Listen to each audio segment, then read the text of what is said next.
오전에는 14절 말씀부터 보았어요. 7장 1절까지 같이 오전에는 본문으로 살펴보았는데요. 그 말씀은 먼저 6장 1절에서 하나님과 함께 일하는 자라는 말씀으로 시작하고 있습니다. 하나님과 함께 일하는 자, 어떤 일을 하는 자인가 하는 것은 고린도전서 말씀에서 보시면은 3장에서 하나님과 같이 일한다라는 말을 하면서 하나님의 동력자라는 말씀을 3장 9절에서 하고 있습니다. 하나님의 동력자가 어떤 일을 하는가 보니까 3장 9절에는 밭에 씨를 뿌리는 일을 같이 한다는 거고요.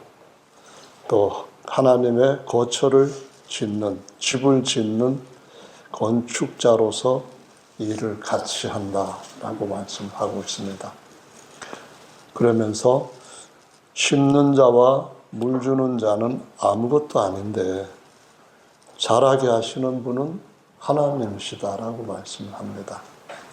물을 아무리 많이 줘봐야 하나님께서 같이 일하시지 않으면은 그거 1cm도 더 클 수 없고 꽃 피우고 열매 맺는 것은 전혀 불가능하다. 그런 말씀인데 하나님과 함께 일하면은 하나님은 자신이 하셔야 할 그 분야의 일, 그분의 역할, 분담해서 하시는 자신이 담당해야 하시는 일에 충실하게 일하시고 실패하심이 없다. 이렇게 말씀하고 있습니다.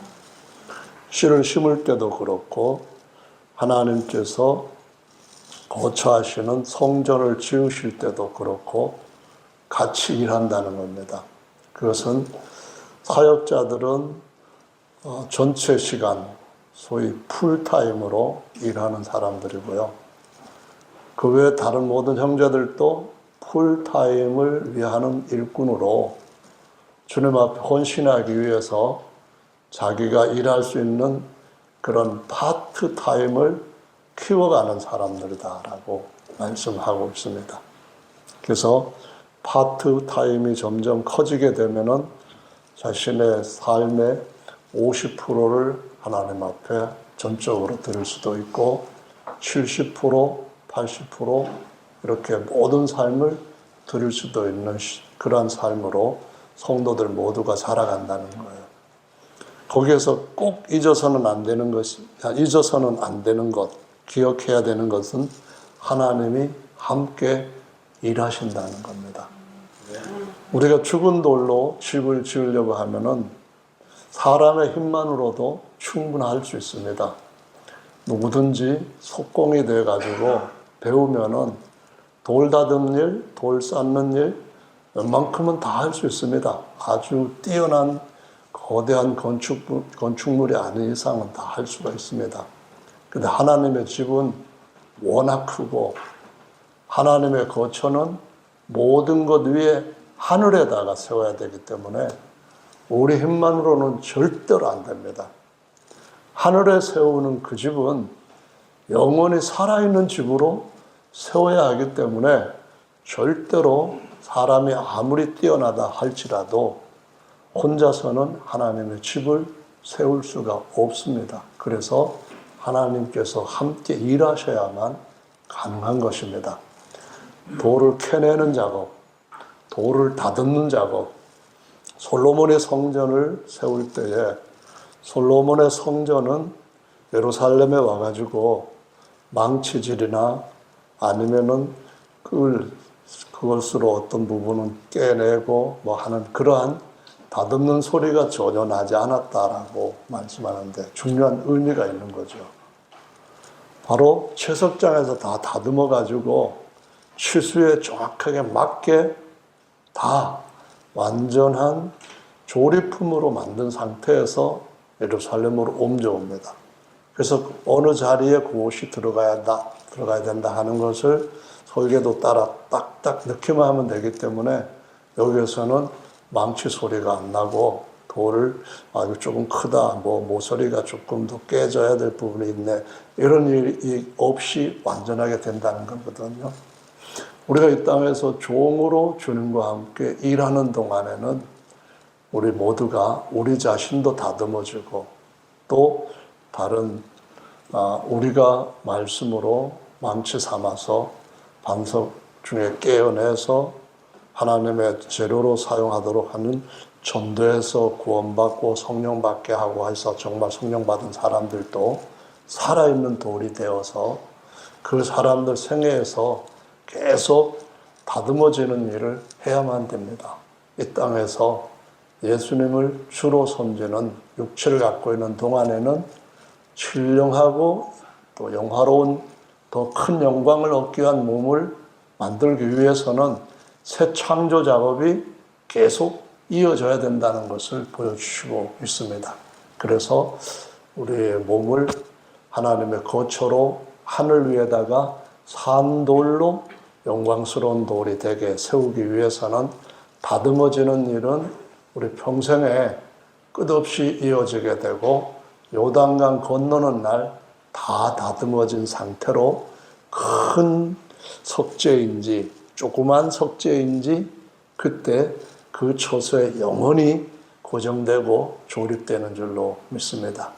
그때까지는 끊임없이 십자가로 우리 자신을 깨뜨리면서 주님 앞에 자라가야 되는 성도들인 줄로 압니다. 근데 이런 일이 그냥 우리가 애쓰는 것만으로 되는 게 아니고 힘쓰고 뭐 노력해가지고 뭘 많이 해서 되는 건 아니라는 겁니다. 그럼 어떻게 되느냐? 오늘 말씀에서 은혜 베풀 때에 은혜를 받는다. 은혜를 헛되이 받지 말아라. 이 말씀을 하신 것을 보면은 찬송에서도 나온 것처럼 하나님이 거저 주시는 우리를 위한 능력 베푸심이 있습니다. 이걸 우리가 믿어야 됩니다. 하나님이 일하심이 있습니다. 그분이 일하실 때 우리한테 수고비 달라고 하고 11조 많이 내야 된다, 그런 것도 안 하시면서 거저 일하시는 하나님의 역사가 있습니다. 하나님의 역사가 있기 때문에 그것을 우리가 어떻게 그분이 일을 많이 하시고 잘 하시도록 일시키느냐, 그 방법은 다름 아니라 주님 앞에 구하고 주님께서 구하심으로 은혜 베풀어 주시는 것 받기만 하면 된다는 것입니다. 그럼 주님이 우리한테 은혜를 많이 주셨다는 말은 어떤 의미와 같이 연결이 되나요? 주님이 내 생애에서 일 많이 해주셨다는 겁니다. 내가 하지 못한 일, 할 수 없는 일들을 많이 해주셨다, 그런 겁니다. 나는 기대한 그것이 이 정도였었는데 주님이 나한테 주신 것은 어마어마하게 크다. 그래서 그때 말할 수 있는 것이 나 은혜 많이 받았다, 그런 것입니다. 오늘날 은혜가 변질이 돼가지고 사람들이 자기가 원하는 것을 얻게 되었을 때 돈을 많이 벌었거나 아니면 뭐 그 외에 또 인간적으로 내가 원했던 그런 것들이 이루어질 때 은혜 받았다, 그렇게 얘기를 합니다. 근데 그런 은혜는 좋은 은혜인데 땅에 있는 낮은 은혜입니다. 영원하지 않고 일시적인 겁니다. 근데 진짜 큰 은혜를 받으려면 어떤 은혜를 받아야 됩니까? 아까 말씀하신 것처럼 하나님의 일을 하는 은혜입니다. 베드로가 예수님을 위하여서 주님 돌아가시면 안 됩니다, 무슨 말도 안 되는 그런 엉터리 같은 소리를 하세요 하면서 선생님이 그러시면 우리는 어떡하라고요, 뭐 이렇게 막 대들었을 때 주님이 하신 말씀이 네가 하나님의 일은 하지 않고 사람의 일을 생각하는구나, 이 말씀을 하셨습니다. 그럼 하나님의 일은 뭐고 사람의 일은 뭡니까? 우리가 농번기 때에 하나님께서 비 내려오도록 기도해서 은혜 받으면 비가 옵니다. 그런데 그 비가 엘리야 시대처럼 우리를 통하여서 왔다 할지라도 거기서도 여전히 메마른 땅이 적셔지지 않는 아주 황무지 같은 아주 황막한 그러한 땅으로 남아있는 더 중요한 땅이 있습니다.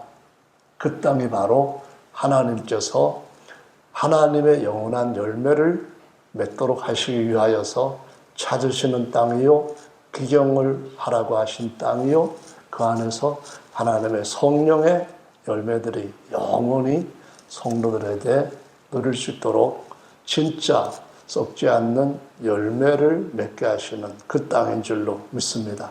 그 일을 하나님이 하시는 거고, 고린도전서 3장은 바로 그 일을 하셔서 하나님께서 얻으신 열매가 있고 알고 있다 하면은 세우신 집이 있고, 그 집이 바로 하나님이 이제 내가 옛 창조는 벌써 6천년 전에 다 마쳤지만 새 창조는 예수께서 다시 천년 왕국에서 모든 그 인간의 죄에 대한 문제, 약함에 대한 문제, 모든 그런 잘못될 수 있는 가능성에 대한 문제, 이런 모든 것들을 없애버리고 영원히 복되게 살 수 있게 하는 일을 하시되, 그 일을 우리 아들된 자들한테 맡기실 때 비로소 새 창조는 영원히 쉬게 되고, 새 창조도 영원히 쉬게 되고, 계시록 21장 말씀처럼 거기서부터는 진짜 우리가 영원히 하나님의 후사들로서 만유를 다스리는 일을 하게 하실 줄로 믿습니다. 그래서 그런 일을 저와 여러분들이 하면서 뭘 느껴야 되는가요? 하나님께 기쁨을 드리는 걸 느끼고, 우리 또한 성취감을 느끼고, 주님 앞에 설 때 상 받을 수 있는 그런 큰 복을 이 땅에서 더 많이 쌓아가게 되기를, 상 받을 수 있는 그런 큰 성공의 삶을 사시기를 예수님의 이름으로 축원합니다. 그래서 고린도전서 말씀을 먼저 이해하고 오늘 고린도 후서에 은혜 받아야 된다. 그리고 오늘 오전의 말씀처럼 성전과 우상이 어떻게 같이 있겠느냐, 이런 말씀을 하는 것에 중요한 근본적인 지식을 가지고 하나님의 말씀대로 은혜 받고 믿고 사는 저와 여러분들 되시기를 예수님의 이름으로 축원합니다. 고린도전서 3장에 가서 한번 보시겠습니다. 3장에 이번에는 16절 말씀입니다. 고린도전서 3장 16절 같이 읽어보시겠습니다. 시작. 너희가 하나님의 성전인 것과 하나님의 성령이 너희 안에 거하시는 것을 알지 못하느뇨. 또 17절 읽어봅니다. 누구든지 하나님의 성전을 더럽히면 하나님이 그 사람을 멸하시리라. 하나님의 성전은 거룩하니 너희도 그러하니라. 성전이 예전에는 솔로몬 성전의 첫 번째로 진짜 많은 금, 은을 모아가지고 성전의 안팎으로 금으로 이렇게 쌓아서 잘 만들었던 큰 성전이었습니다. 근데 이것이 바벨론한테 남쪽 유다가 멸망을 당하면서 성전도 같이 불타버렸습니다. 그래서 다시 스룹바벨 성전이 세워졌는데 초라한 모습이었어요. 근데 헤롯이 에돔 사람으로서 유대의 통치자가 되다 보니까 유대인들의 그 민심을 얻지 않으면은 왕으로서의 통치력을 발휘할 수 없다고 하는 걸 알고 유대인들에게 가장 중요한 관심거리인 성전을 증축시켜주는 일을 합니다. 그래서 예수님께서 이 땅에 오셨을 때 그때 성전은 계속 증축되는 중에 있었습니다. 근데 이때 성전이 얼마나 크게 잘 증축되었냐 하면은 정말 어마어마하게 잘 지어져 갖고 이전에 어떤 건물보다도 더 웅장한 건물이고 화려한 건물로 지어지고 있었습니다. 그래서 제자들도 마태복음 24장에 보면은 예수님의 재림에 대해서 말씀을 하실 때 주님, 선생님, 여기 성전과 미석 아름다운 이런 돌을 깎아가지고 만든 성전이 얼마나 웅장하고 아름답습니까 하면서 감탄하고 예수님한테도 그러한 답을 얻으려고 그러한 말씀을 들으려고 제자들이 질문을 했어요. 질문이라기보다는 이제 그런 말씀을 하십니다. 근데 예수님이 하신 말씀이 이 성전이 언젠가는 돌 위에 돌 하나도 남지 않고 다 무너질 것이다 라는 말씀합니다. 주 70년에 성전 완공이 된 지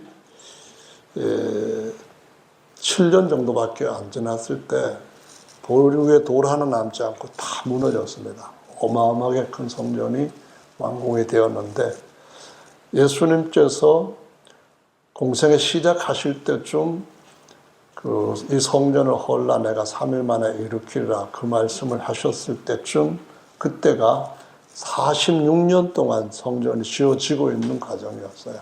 근데 주 70년에 완전히 돌 위에 돌 하나 남지 않고 지금 있는 통곡의 벽이라고 하는 데는 성전의 한 부분은 아닙니다. 성전 외벽에 이렇게 축대같이 높이 쌓아놓은 그런 벽이 그냥 남아있고 얼마나 큰 성을 허물었는가 하는 걸 보여주기 위해서 일부러 그거는 허물지 않고 남겨놓았는데 거기 가서 지금 기도하고 있는 사람들이 많습니다. 뭔 기도를 하느냐 하면은 제일 중요한 것이 메시아를 보내주십시오 라고 기도를 합니다. 참 메시아를 반대하는 거예요. 그리고 지금도 안 믿는 거예요. 잘하는 일이 아니라 완전히 하나님의 언약에 대해서 끊어져 있는 사람들이 하는 짓입니다. 우리에게 왕이 없다. 자칭 왕이라고 써라.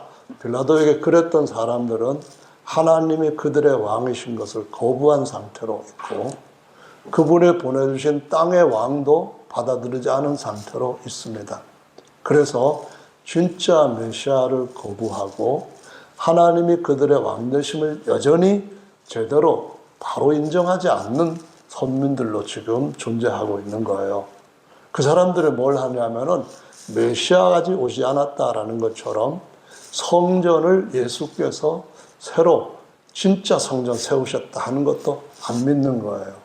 거부하고 반대하고 그러기 때문에 지금 성전을 재건하기 위해 갖고 소위 말하는 제3성전을 건축하기 위해 갖고 준비들을 다 해놓고 있습니다.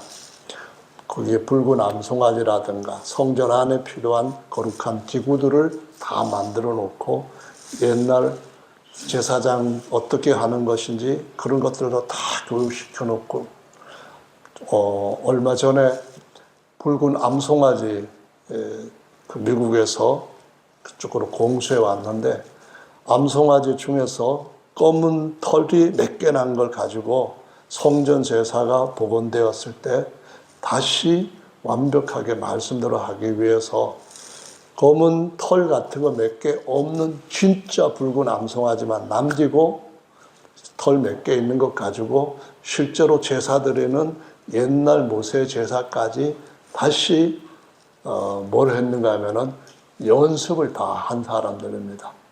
그래서 그 땅만 있는 이슬람 돔 성전이라고 하는 성전은 아니지만 요거만 허물어 버리면 돔 사원 허물면은 옛날에 솔로몬이 세웠던 그 성전 그 자리에다가 하나님의 그 지시를 받고 아브라함이 자기 아들을 바치려고 했던 바로 그 자리에다가 다시 성전을 세운다고 준비들을 하고 있습니다. 그런데 메시아 거부하고 있죠. 성전 거부하고 있죠. 예수님이 단번에 드린 제사도 거부하고 있죠.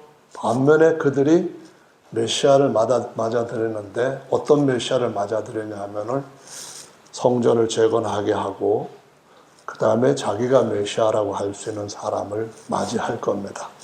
그들이 다윗의 보좌에 앉아서 같이 다스린다고 하는 그런 세상의 나라 속에 속해 있는 한 나라로서의 지위를 얻어서 살아가는 것이 하나님께 주신 약속이라는 착각 속에서 그와 같은 일을 할 것이고, 하나님이 제2계명에 형상 만들지 말라 하셨는데 그 형상 만들지 말라고 하신 하나님의 뜻으로 하나님이 거듭나게 하신 아들들, 그리고 모든 피조물보다 먼저 낳으신 아들이 하나님의 형상, 하나님의 에이콘인데 그 형상들에 대한 가르침도 깨닫지 못하고 거부한 채 사람이 만든 최고의 그 메시아라고 하는, 그리스도라고 하는 자의 형상을 만들어서 성전에다가 세우고 그 성전에서 그 형상 앞에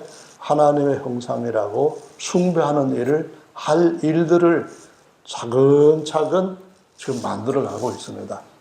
마태복음 24장 15절에서 그런 일이 일어나는 걸 보던 지혜가 있는 자들은 깨달으라고 말씀합니다. 이 말씀을 드리는 이유는 지금 모든 것들이 준비되어 가고 있는 가운데 있어요. 그러면 우리가 주님 다시 오셔서 우리가 어떤 세계로 들어가야 될 것인가 하는 것을 알려주는 시기에, 아주 중요한 시간에, 골든타임이라고 하는 이 시기에 우리가 습관처럼 해야 될 가장 중요한 일을 말씀드리려고 이런 일이 지금 일어나고 있다는 겁니다. 하나님이 아담을 자기 형상의 모형으로 만드셨어요. 예수께서 다시 오실 때 아담의 형상들이 바뀌어서 하나님의 하늘에 자기의 형상처럼 영화롭고 신령한 모습으로 사람들 앞에 나타나게 하실 거예요. 그런데 그런 것들을 거부하고 지금 유대인들은 하나님의 형상 대신에 사람이 아담을 만드셨던 하나님의 그것을 흉내내 가지고 최고로 뛰어난 인간 형상을 만들어서 메시아의 형상, 하나님의 형상을 해서 형상 앞에 절하게 하는 일을 하는 이 마지막 시점에 우리가 살고 있다고 하는 것을 보여주고 있습니다.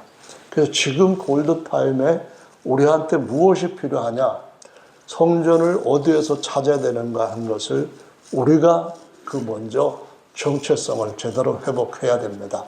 성전의 제사장이 누군가 하는, 성전에서 드려지는 제사가 무엇인가 하는 이 모든 것에 대한 올바른 우리의 위치를 제대로 차지를 해야만 됩니다. 그러기 위해서는 성전에서 어떤 것이 일어나야 되는가를 지금 고린도 교회에게 가르쳐 주신 대로 하나님 앞에서 우리의 말씀에 근거한 기초된 말씀에서 바로 세워지고 하나님의 성전으로서 머릿돌 대신 예수님 앞에 더 다듬어져서 정말 어디 아무렇게나 흠집나고 깨어져서 그 돌로 취하지 못하게 될 그런 일들이 일어나지 않도록 하나님의 말씀대로 우리의 삶을 깨뜨리며 살아가야 되는 줄로 믿으시기를 바랍니다. 다시 한번 16절, 17절을 읽어봅니다. 고린도전서 3장 16절, 17절입니다. 시작. 너희가 하나님의 성전인 것과 하나님의 성령이 너희 안에 거하시는 것을 알지 못하느냐? 누구든지 하나님의 성전을 더럽히면 하나님이 그 사람을 멸하시리라. 하나님의 성전은 거룩하니 너희도 그러하니라. 성전을 더럽히면 안 된대요. 우리 모두가 어떤 성전이 되려고 하는가 하면 하나님이 영원히 쉬실 수 있는 산돌로서, 영생하는 돌로서 머릿돌에 연합될 자들로 주님이 데리러 오실 때 건축이 완성되는 것이다. 그러기 위해서는 우리를 더럽히면 안 된다는 거예요. 그럼 어떻게 되느냐? 거룩함에 흠이 없도록 살아가야 되는 줄로 믿으시기 바랍니다. 더럽게 하면은 그 사람을 멸할 것이다 라고 말씀을 하셨는데요. 6장으로 가서 또 한번 이 말씀이 강조되는 것을 볼 수가 있습니다. 6장 말씀입니다. 찾으셨으면 같이 보겠습니다. 6장 16절 말씀부터 보겠습니다. 20절까지 같이 읽겠습니다. 시작. 창기와 합하는 자는 저와 한 몸인 줄을 알지 못하느냐. 일러스되 둘이 한 육체가 된다 하셨나니 주와 합하는 자는 한 영이니라. 음행을 피하라. 사람이 범하는 죄마다 몸 밖에 있거니와 음행하는 자는 자기 몸의 죄를 범하느니라. 너희 몸은 너희가 하나님께로부터 받은 바 너희 가운데 계신 성령의 전인 줄을 알지 못하느냐. 너희는 너희 것이 아니라 값으로 산 것이 되었으니 그런즉 너희 몸으로 하나님께 영광을 돌리라. 아멘.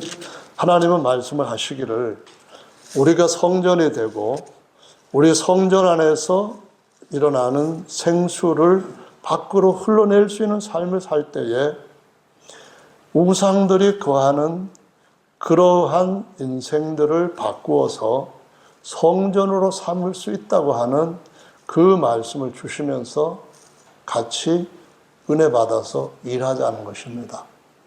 하나님께서는 하나님의 말씀과 하나님의 영으로 거룩해 하신 것들이 다른 어떤 것들로 더럽혀질 수는 없지만 우리 스스로 우리 성전을 더럽힐 수 있다라는 말씀을 하시면서 하나님의 거룩한 도를 쫓아서 우리도 더욱더 거룩해지고 다른 사람들도 거룩하게 할 수 있도록 하나님의 은혜를 받아서 일하는 사람들로 더 강하게 서라고 가르쳐 주시고 있습니다. 하나님이 일하시면은 막을 자가 없는 줄로 믿습니다. 하나님이 일하시는 것을 믿어야 됩니다. 하나님이 일하시도록 우리가 하나님이 우리가 원하는 것보다 먼저 하나님이 원하시는 그것을 이루시기 위해서 우리한테 맡겨주신 그 파트가 무엇인지를 알고 하나님께서 어떤 파트를 맡으셨는지 그 하나님의 역할을 알고 그분이 하시기를 원하신다는 것을 따라서 그분이 일하시도록 해야 되는 것이 초대교회가 그리스도로 말미암아 머릿돌로 놓이고 나서부터 마지막 돌들이 하나님의 머릿돌, 모퉁이돌에 연합되기까지 계속적으로 하나님이 밤낮으로 일하시고자 하시는 그분의 거사이십니다. 그분의 대사입니다. 그분이 일하고자 하시는 것이기 때문에 저 여러분들이 하나님의 은혜를 받으면은 하나님이 우리와 같이 일하신다 하는 믿음을 가지고 그 일을 하도록 주님 앞에서 우리의 생각들을 바꿀 필요가 있습니다. 하나님께서 살아 계시는 분이고 살아있다면 움직이시는 분입니다. 살아 계시고 그냥 아무렇게나 바람 불듯이 움직이는 것이 아니라 하나님의 영이 역사함을 통하여서 하나님은 기이한 행사를 하시는 분인 줄로 알아야만 됩니다. 우리 계획이 아니고요.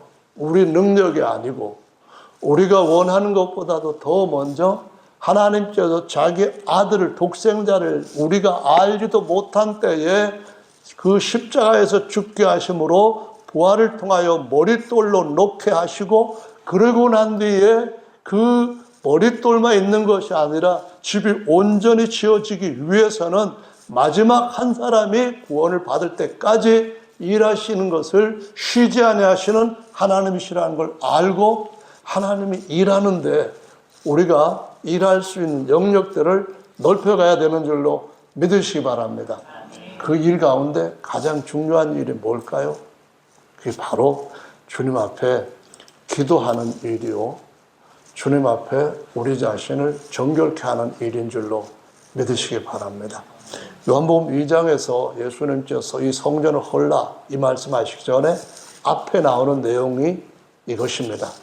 성전에 6월절에 들어가셨는데 그 안에서 사람들이 비둘기나 아니면 양이나 이런 것들을 돈으로 환산하고 바꾸고 돈 바꾸고 그 성전에 쓰는 그 돈으로 비둘기도 사고 어린 양도 사고 하는 것을 보게 됩니다.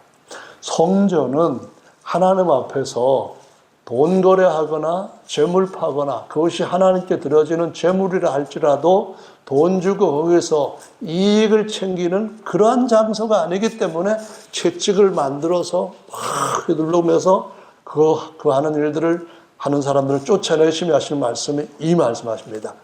내 아버지 집은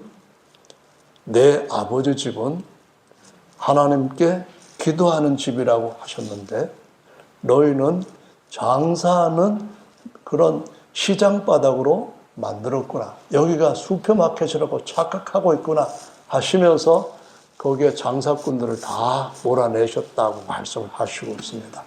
이게 정말로 중요합니다. 우리가 하나님이 일하시도록 하는 데 있어서 해야 될 일은 우리 자신을 첫 번째 돌아보고 우리 속에서 성령이 흘러나올 수 있도록 깨끗한 물이 묻어 나올 수 있는 그릇이 되게 하고 그 다음에 주님 앞에 해야 될 일은 주여 함께 일하시옵소서. 우리가 받을 만한 자격은 없지만은 우리가 지금까지 살아온 것이 다 거저 주께서 주신 선물이라고 하는 것을 아는 것처럼 이 일에 주님께서 은혜를 베푸십시오. 주님이 일하십시오. 제가 씨를 뿌린다면 주님이 맡으신 일을 행하시기를 원합니다. 이 마음으로 주님 앞에 기도할 때에 주께서 거기에서 우리가 힘이 없어도 일하시는 분이심을 믿으시기 바랍니다. 우리가 잘하게 하도록 뽑을 수는 없지만 뽑아도 죽지만은 주님께서 자기 때에 열매를 맺게 하시는 은혜로 함께 일하실 줄로 믿어야 됩니다. 이걸 우리가 믿지 않는다면 살아계신 하나님이 운동하시는 하나님이 역사하시는 하나님이 일하실 수 있는 환경을 드리지 않고 그분께서 지으시는 집을 지으려고 하실 때에 우리가 주님 앞에서 맡은 일을 태만해서 하지 않기 때문에 집 지어지고 준공하는 것이 점점 늦춰질 수도 있고 어쩌면은 어떤 돌은 주님께서 잡아서 귀한 돌로 쓰시기도 하는데 머릿돌로 쓰실 때에 제사장이 버렸지만은 하나님께서 버린 돌을 취하여서 머릿돌 되게 하시는 이 일이 우리 눈에는 기이하게 보이고 이렇게 하신 하나님이 어떤 돌인지 기이하게 취하여서 주님께서 영혼에 살아있는 보석과 같은 산 보석으로 자기 집의 재료로 붙이시게 될 줄로 믿으시길 바랍니다. 그래서 마태복음의 말씀에 보면은 예수님께서 그런 말씀을 하십니다. 마태복음 21장에 있는 말씀을 12절에 가서 보도록 하겠습니다. 마태복음 21장 12절입니다. 찾으셨으면 12절, 13절 같이 읽어보겠습니다. 시작. 예수께서 성전에 들어가사 성전 안에서 매매하는 모든 자를 내어 쫓으시며 돈 바꾸는 자들의 상과 비둘기 파는 자들의 의자를 둘러 엎으시고 저희에게 이르시되 기록된 바 내 집은 기도하는 집이라 일컬음을 받으리라 하였거늘 너희는 강도의 구려를 만드는도다 하시니라. 그래서 여기에서 주님이 또 한번 슈퍼마켓으로 있던 데가 이제는 막 탈취하고 강탈하는 강도의 구렬로 바뀌기까지 더 악화된 것을 보시고 주님이 성전 청소를 하시는 것을 볼 수가 있고요. 그 다음에 21장에 나와 있는 18절 말씀부터 가서 보시면은 이런 말씀이 있습니다. 무화과 나무를 보시고 열매가 없는 걸 보시고 앞으로 이 열매가 다시는 없을 거다 그런 말씀을 하셨는데 근데 그 말씀을 하신 이유가 다른 데 있는 것이 아니었습니다. 그것이 무엇이었는가 하면은 21장 가서 보십니다. 21장 21절입니다. 둘이 하나가 되어 기도하면 그 의미로 마태복음 21장 21절 다 같이 21장 21절 시작. 내가 진실로 너희에게 이르노니 만일 너희가 믿음이 있고 의심치 아니하면 이 무화과 나무에게 된 이런 일만 아니라 할 뿐 아니라 이 산토로 들려 바다에 던지라 하여도 될 것이요 너희가 기도할 때에 무엇이든 믿고 구하는 것은 다 받으리라 하시니라. 아멘. 우리가 처음 안 믿는 사람한테 성전되도록 돌 뜨고 다듬고 하는 일도 굉장히 중요하고요. 그 일도 역시 우리만은 할 수 있는 일이 아닙니다. 우리가 기도하면은 주님이 그런 돌을 뜨게 하시고 세상에서부터 나와서 하나님의 집으로 세워지는 귀한 돌로 주님이 택하시게 될 줄로 압니다. 뿐만 아니라 예수님을 잘 믿다가도 실족한 영혼들을 다시 세우시는 일도 주님께서 하시는 일인 줄로 믿으시기 바랍니다. 주님이 어떻게 일하실까요? 우리가 주님이 일하시도록 주님한테 일거리를 드리는 일이 우리에게는 어떤 방법이 있을까요? 그게 바로 예수님 앞에 기도하는 일이라고 말씀하고 있습니다. 우리의 삶을 깨끗하게 하고 주님 앞에 예수 이름으로 기도하면은 주님께서 말씀하시기를 때가 아니라 할지라도 열매를 맺게 해주시겠다는 겁니다. 때가 아닐 때에 우리는 열매를 맺게 할 수가 없습니다. 그러나 창조주께서는 열매가 맺혀지지 않은 때라도 열매를 맺히게 하시는 줄로 믿습니다. 이것이 바로 부활의 지팡이에 달려있던 열매였습니다. 이것이 바로 예수님께서 신령한 제사장으로 사용하시는 우리 모두에게 주신 확실한 증표의 열매인 줄로 믿습니다. 아멘. 그래서 그런 말씀을 누가복음에서 보면은 10장, 11장에서도 하신 것을 볼 수가 있습니다. 누가복음 10장 말씀에 가서 보시면은 우리가 믿음을 갖고 주님 앞에 구하는 것은 정말로 중요한 일입니다. 그래서 오늘 드리는 이 말씀이 저와 여러분한테 다시 한번 도전이 되고, 그래서 주님 앞에 우리가 주님이 주시고자 하시는 더 큰 것을 얻을 수 있는 더 많은 은혜를 받는 주의 백성으로 살게 되기를 예수님의 이름으로 축원합니다. 할렐루야. 아멘. 일단 누가복음 말씀입니다. 누가복음에 가서 11장 말씀을 먼저 보겠습니다. 11장 말씀에서 1절부터 12절 말씀까지 보시면은 하나님 앞에 주기도문을 배우게 하시고, 5절부터 보시면은 기도할 때에 우리의 실망치 않고 주님이 계속 일하고 계시니까 더욱더 믿음으로 주님 앞에 기도하게 하시는 것을 보여주시고 있는데요. 11장 9절 말씀을 같이 읽어보겠습니다. 13절까지 함께 읽어보겠습니다. 시작. 구하라 그러면 너에게 주실 것이요, 찾으라 그러면 찾을 것이요, 문을 두드려라 그러면 너에게 열릴 것이니 구하는 이마다 받을 것이요, 찾는 이가 찾을 것이요, 두드리는 이들에게 열릴 것이니라. 너희 중에 아비된 자 누가 아들인 생선을 달라 하면 생선 대신에 뱀을 주며 알을 달라 하면 전갈을 주겠느냐. 너희가 악할지라도 좋은 것을 자식에게 둘 줄 알거든. 하물며 너희 천부께서 구하는 자에게 성령을 주시지 않겠느냐 하시니라. 성령 주신다는 말씀은 뭐예요? 다시 태어나게 하신다는 거거든요. 다시 태어났다는 건 뭐예요? 하나님의 영으로 기름 부음을 받고 그리스도의 영으로 기름을 받은 제사장으로서 하나님 앞에 하나님과 같이 일할 수 있는 은혜를 얻었다는 거거든요. 그 은혜를 우리가 어떻게 더 많이 받을 수 있어요? 구원받을 만한 때에, 은혜 받을 만한 때에 더 어떻게 많은 사람들한테 은혜를 끼칠 수가 있겠어요?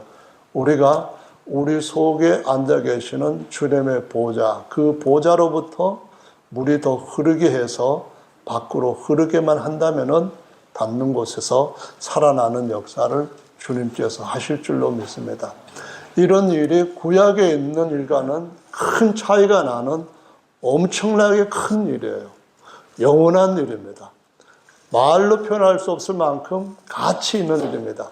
한 사람을 떠서 돌로 다듬어서 성령 받게 하실 때에 그것이 바로 솔로몬의 성전을 세운 것보다 더 큰 일을 이루었다고 할 수 있는 하나님의 상 주실 만한 일입니다. 정말로 이 일이 너무나도 큰 일입니다. 헤롯 대왕이 사람들의 마음을 얻기 위해서 어마어마하게 큰 전을 몇십 년 동안 지었습니다. 다 불타버렸잖아요. 아무것도 아닌 것으로 지금 이방에 거짓된 신전이 세워져 있잖아요.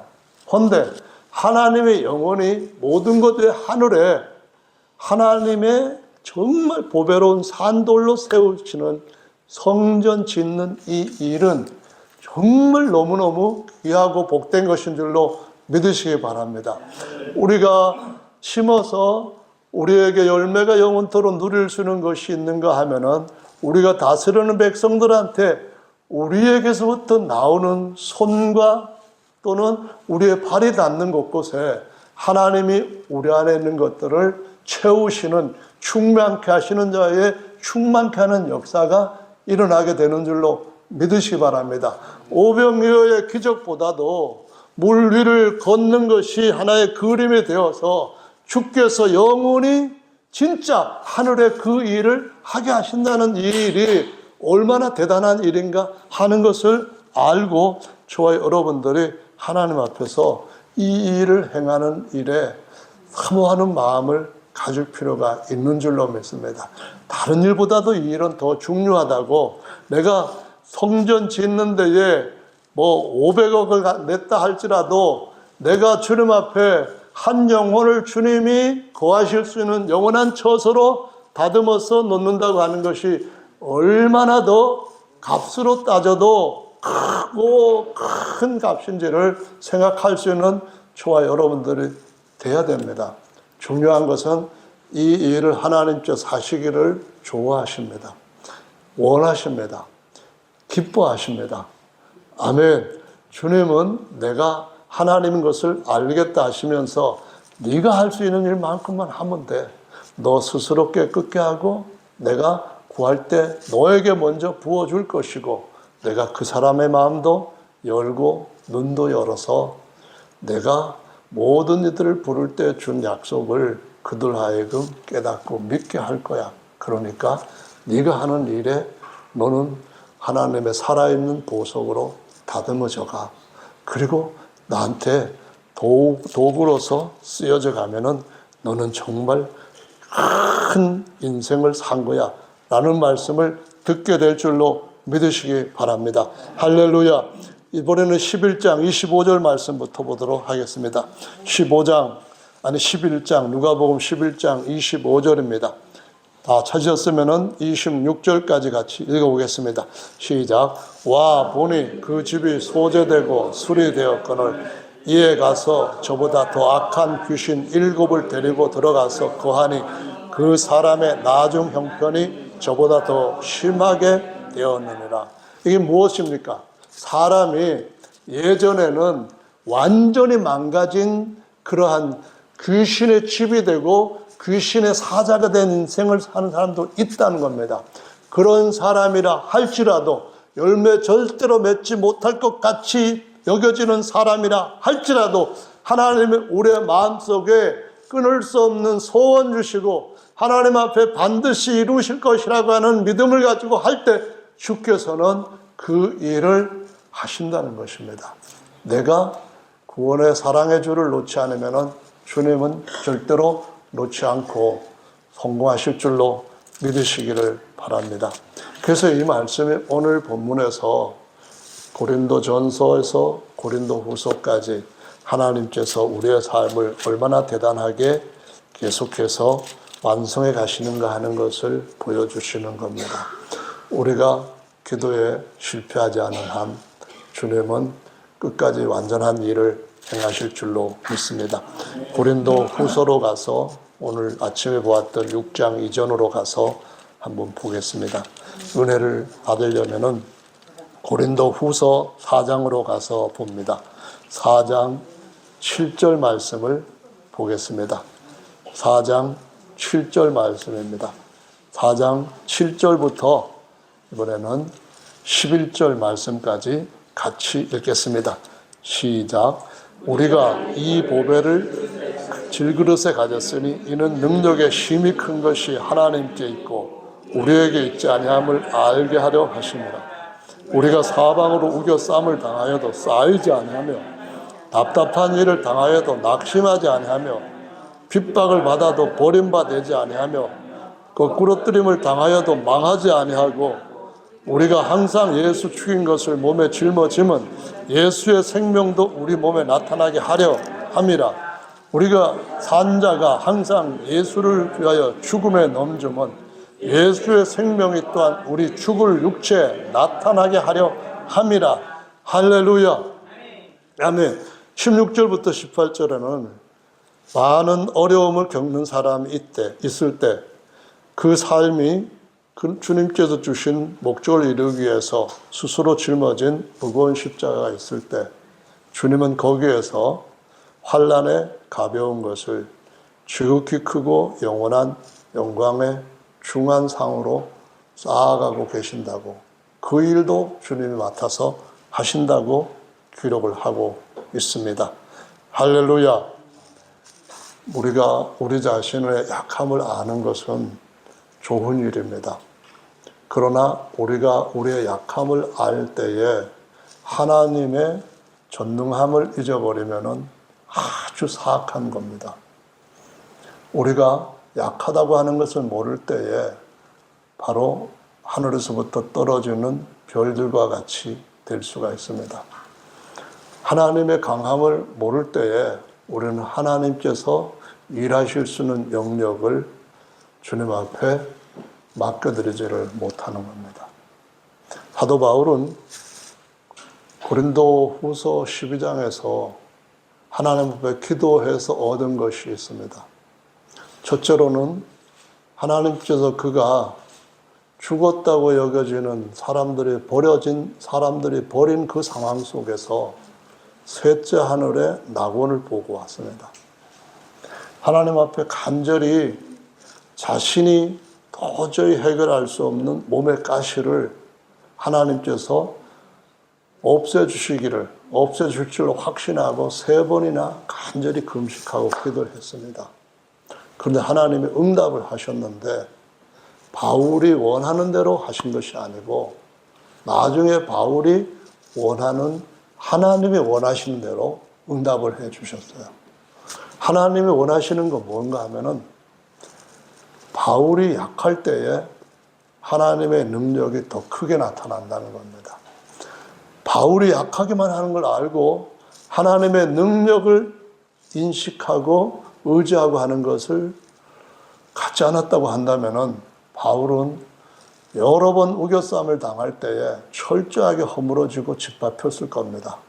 그러나 자신이 약한 것을 아는 때에 그 이후에 지금 사역을 하는 동안에 그 하늘의 체험과 그 예수님의 응답을 받고 난 뒤에 아하, 내가 우겨 쌓여도 질그릇이 깨어져도 내 자존심이 망해도 절망적인 상황 속에 빠져서 그냥 짓눌려도 여전히 하나님은 더 강하신 분이라고 하는 믿음을 가지고 끝까지 일할 수 있었다는 것을 기록을 하고 있습니다.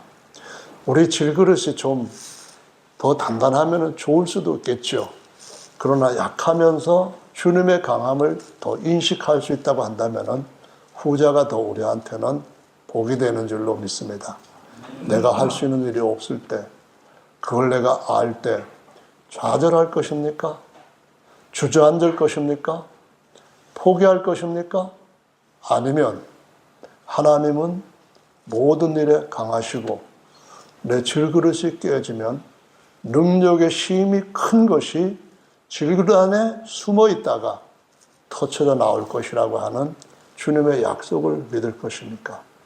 기드온처럼 나는 정말 보잘것없는 므낫세 지파 출신인데다가 집안 역시 망가진 그런 집안인데 제가 뭘 할 수 있다고 저하고 같이 일하자고 하십니까? 그럴 때에 기드온이 주님 앞에 우리한테 가르쳐주신 이전에 훈련받았던 교육은 너는 항아리를 깨라는 것입니다. 그러면 어둠을 물리치는 일을 주께서 하실 것이라고 말씀하신 겁니다. 저와 여러분들이 한평생을 하나님이 주신 하늘의 교훈의 길을 따라서 걷는다고 한다면은 주님은 우리가 어떤 상태에 있든지 간에 주님이 자신의 손에 맞는 좋은 도구로 쓰실 수가 있다고 확신합니다. 주님을 향한 열망을 가지시고 주님이 얼마나 대단한 분인가는 꿈을 꾸시고 주님과 함께 동력하실 수 있는 하나님의 일꾼들로 세워지시기를 바랍니다. 우리 고린도후서 오늘 본문 뒤에 있는 것, 오전의 본문 앞에 있는 가운데 것들을 보시길 바랍니다. 주님이 우리를 의의 병기로 쓰시고자 우리에게 항상 기대하시는 바가 크신 줄로 믿습니다. 다 같이 찬송 주님 앞에 합장하시면서 기도하는 시간 갖겠습니다. 은혜입니다. 은혜로 삽니다. 생수의 강, 이 기쁨의 찬송 함께 하시고 주님 앞에 같이 기도하는 시간 갖겠습니다.